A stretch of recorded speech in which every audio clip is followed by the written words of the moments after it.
Today on Weekly Wire, we learn more about a community center survey in Cottage Grove, find out how Woodbury keeps the trails clear in the winter, plus see how the old playground equipment from Ojibwe Park is being reused in Jamaica. Hello, I'm Ann Schweisguth. And I'm Elena Myers. The possibility of a community center being built in Cottage Grove is being explored. Currently, the city is conducting a survey to gather feedback from residents about what amenities, if any, residents are interested in seeing. You can take the survey on the city's website. If the facility is to be built, it will have to be approved by the voters this November. Woodbury's annual Community Expo is scheduled for March 30th. The business and organization fair attracts thousands of people every year and is a great way to find out about local businesses and organizations in the area. The expo is sponsored by the Woodbury Area Chamber of Commerce and will be happening from 10 a.m. until 4 p.m. at East Ridge High School. With the record high snowfall we had over the past few weeks, Woodbury Parks crews have been busy keeping the trails clear of snow.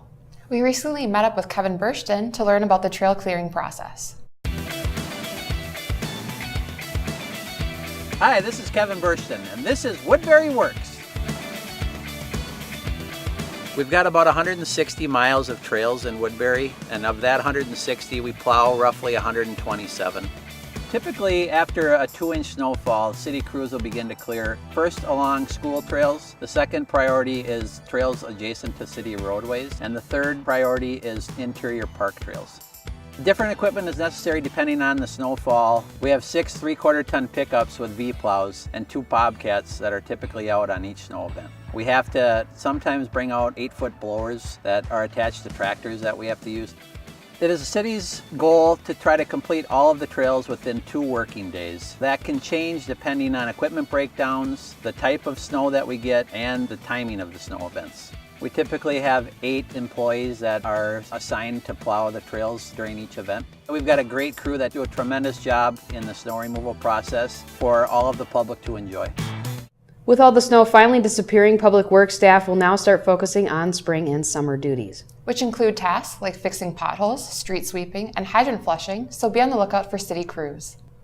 You can learn the ins and outs of Medicare at the Park Grove Library on March 27th. Parts A, B, C, and D, as well as supplement options, will be discussed. Plus, find out how to enroll, how much it will cost, and options for additional help. Property value notices will be mailed soon by Washington County. The market value estimates what your property is worth and is the basis of your 2019 taxes.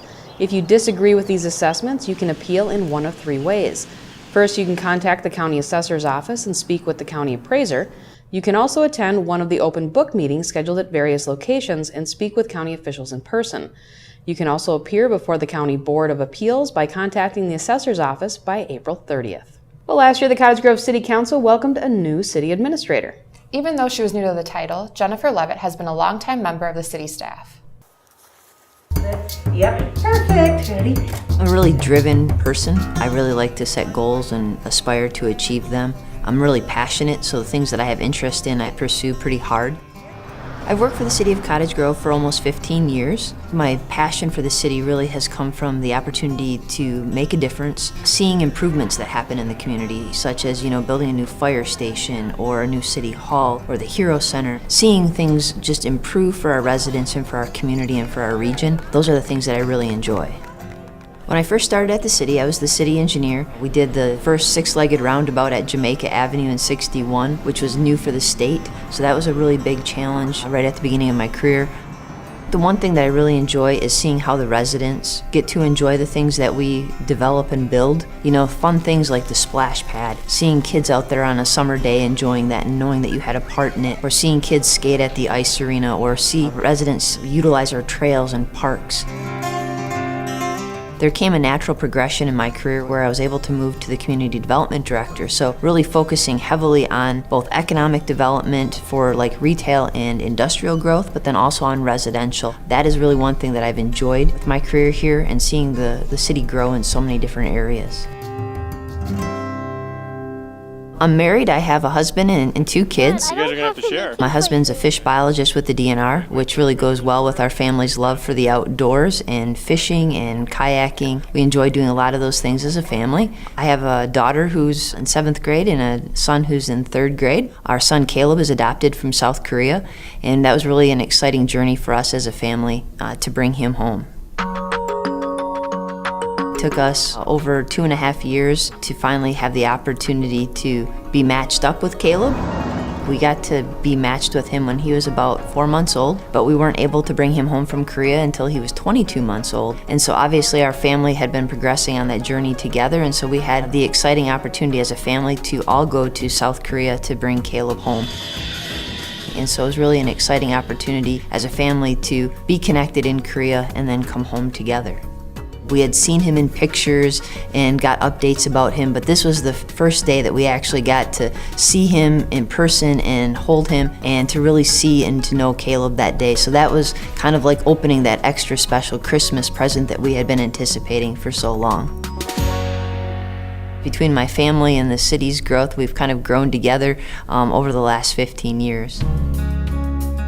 I think for me, being the city administrator really carries a tremendous amount of weight and responsibility, because really I want to ensure that we're looking out for our residents on so many facets, from public safety, public works, parks, finance. I want to ensure that our residents are being cared for well, the finances are being managed well, and that this is a community they can be proud of. We have such a strong team at Cottage Grove. I really will like the engagement with the residents. I want them to know that the city is here for them, that we're working for them, and that really we're a unified team. And I want them to see that and to feel that and know that the city cares about them and what their situation in life is. That team of city employees have a lot to focus on this year. Currently, a big task is filling the potholes around town. If you would like to report a pothole, email its location to potholes@cottagegrovemn.gov. You can start making summer plans with Woodbury Recreation. You can find everything in this year's Woodbury Parks and Recreation summer brochure. Sign up for various activities like day camps, youth adventures, adult and senior programs, and more. You can register online at woodburyrecreation.com. Last fall, the city of Woodbury removed the playground at Ojibwe Park as part of a major renovation. The playground was donated to the nonprofit Kids Around the World. It was recently reassembled so children at the Maxfield Orphanage in Kingston, Jamaica can play on it. Woodbury has donated several older playgrounds that have been installed in Poland and other places around the world. District 53 State Senator Susan Kent, along with Minnesota Attorney General Keith Ellison and Representative Steve Sandell, will be hosting a listening session in Woodbury on March 25th. From 6 until 7:30 p.m., you can share your ideas and concerns, plus get an update from the Attorney General's office and the legislature. The session will be held in the amphitheater at Woodbury Central Park. Local filmmakers are encouraged to showcase their work at the Films in 5 Festival to be held at the Park Grove Library in May. You can get more information and eligibility and how to submit by visiting the Cottage Grove Arts Commission website. Now here's a quick look at some upcoming events happening around South Washington County you might want to check out.